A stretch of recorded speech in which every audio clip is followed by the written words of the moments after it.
Hello friends, welcome back to my channel. तर आज माझ्या दिवसाची सुरुवात झाली सकाळी 4:15ला. मग मी फ्रेश होऊन अभ्यासाला बसली, पण मला खूप झोप येत होती, म्हणून मी सर्वात आधी इंटरेस्टिंग सब्जेक्ट घेतला आणि त्यानंतर मग मी मराठीचा थोडा अभ्यास केला. जेव्हा आपल्या दिवसाची सुरुवात स्टडीपासून होते ना, तेव्हा खूप छान फील होतं आणि दिवससुद्धा खूप छान जातो. असो, तर तुमच्यापैकी कोणाकोणाचा समाज कल्याण विभागचा पेपर झाला आहे आणि कोणाचा बाकी आहे हे मला कमेंट करून नक्कीच सांगा. तर इथे मी प्रॉफिट अँड लॉस टॉपिकवरचे क्वेश्चन सॉल्व करत होती.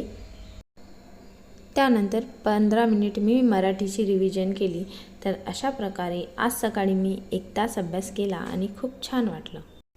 नंतर थोडा वेळ कामं केल्यानंतर मी परत अभ्यासाला बसली, पण दुपारी मला खूप जास्त झोप येत होती, म्हणून मग मी मेहंदी काढलेली आहे, ज्यात मला खूप जास्त इंटरेस्ट आहे.